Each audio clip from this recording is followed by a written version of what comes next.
Well, good morning, good afternoon, good evening, whatever time it is, wherever you are tuning in.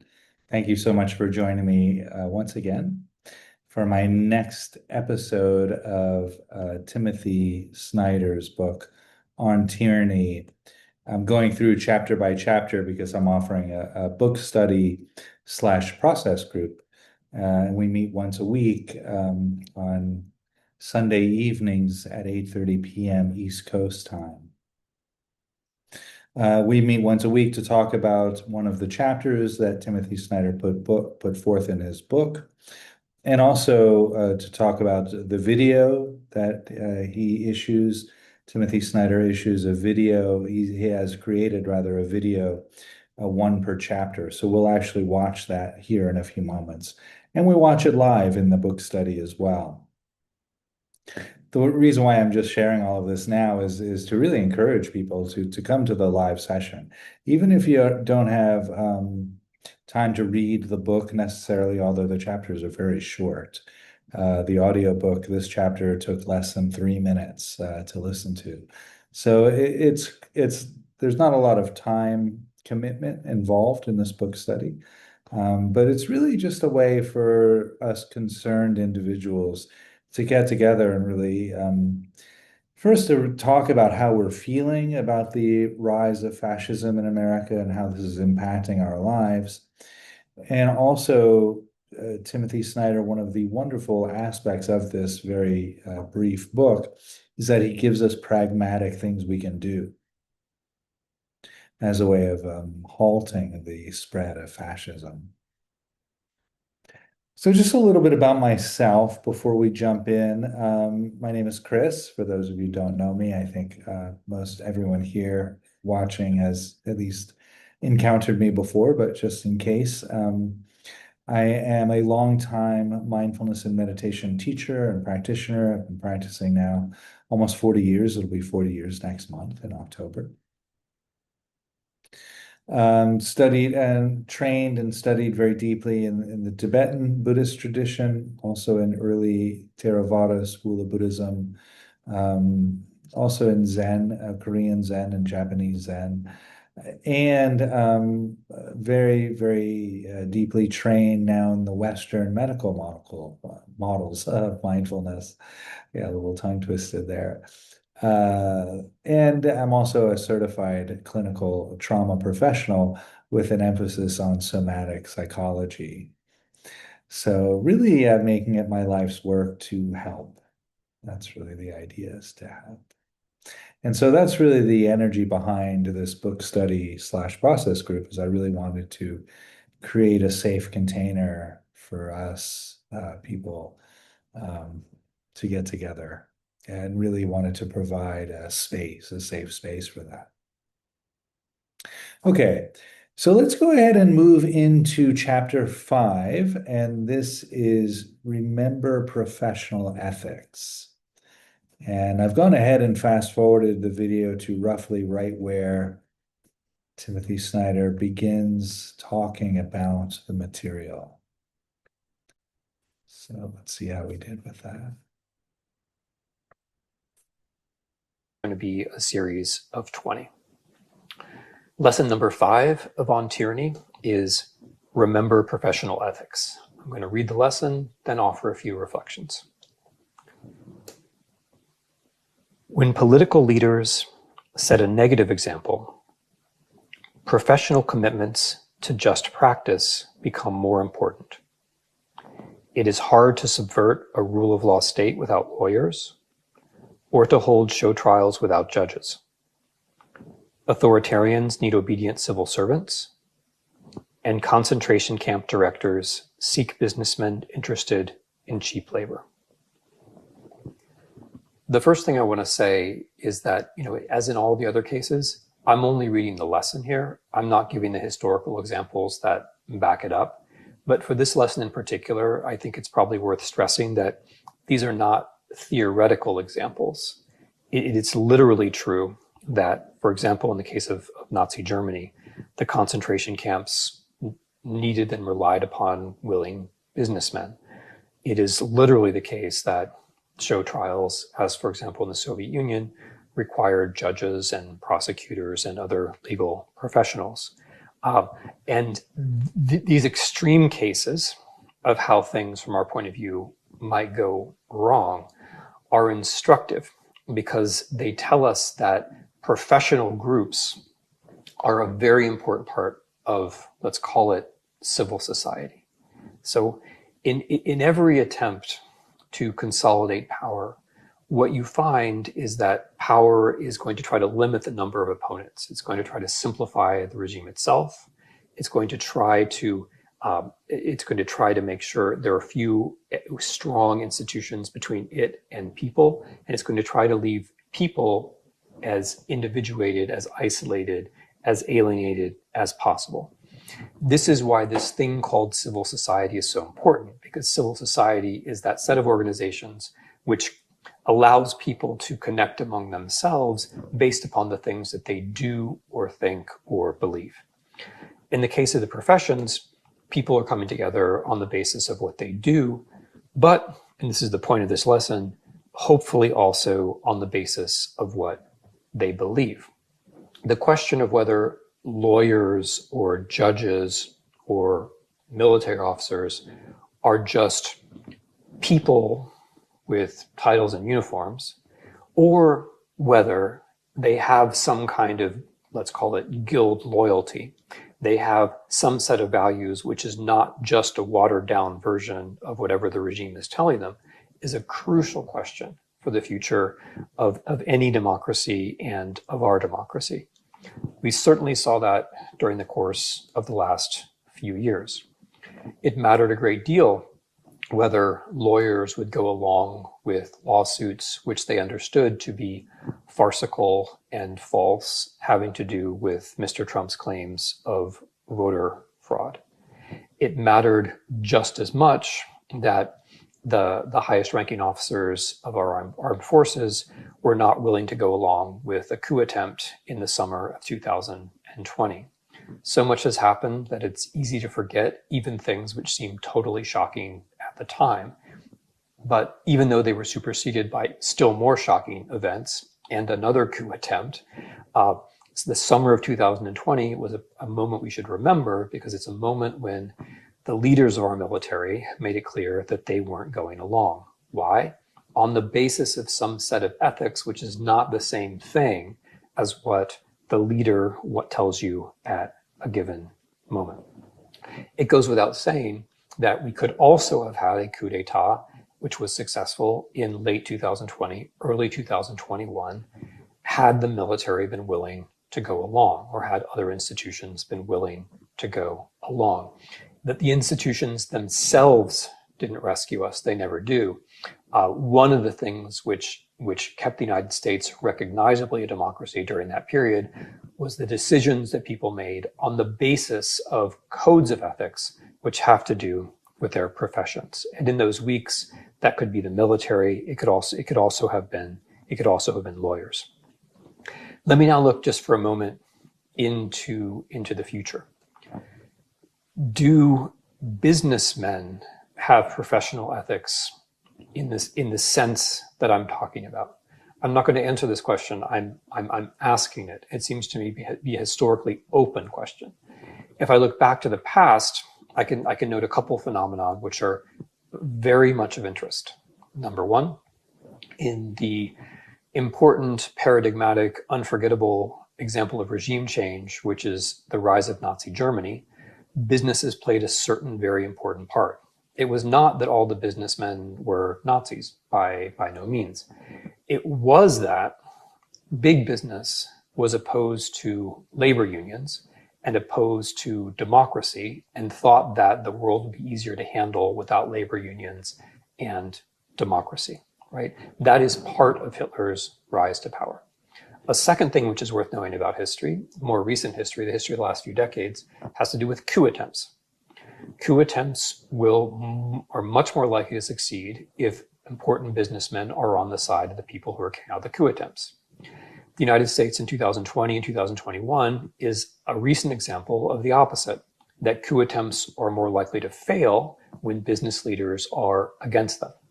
So, what business ethics means in politics is a question I'm only opening. I'm not trying to answer it.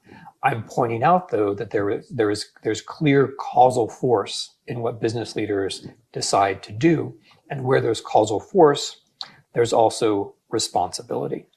If in the past the success or failure of coup attempts, or indeed the survival or the failure of democracy, has depended upon the choices of business leaders, I think we can confidently expect that it will in the future as well. In the US in 2021 and years to come, this is particularly relevant to the issue of voting. A key issue in the United States now is whether we will have the principle of one person, one vote or not.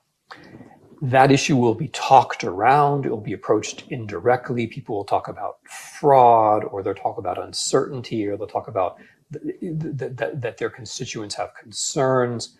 But what is happening is the disenfranchisement of a very large number of Americans, and the attempt to establish the principle through overwhelming practice and repetition that we are not really a country where one person, one vote prevails. Business has a lot to say about that. So to put the matter, as clear as I can, whether a business ethic develops in the 21st century, which says we prefer to inhabit a country where one person, one vote is real and not just a declaration. Whether or not business leaders can stick to that position, can adopt it, and can stick to it, I think will have a great deal to do with what happens in the years to come. So the original lesson is remember professional ethics. And in the lesson, I talked about judges and lawyers and civil servants. But at the very end, I also mentioned businessmen. And I think in the years to come, what businessmen, businesswomen, business leaders, business people choose to do, whether there's a business ethic, which has something to do with a political system, with a normative affirmation of just the basic idea that everybody has the right to vote, that could well turn out to be decisive in American politics. So remember professional ethics. Thank you.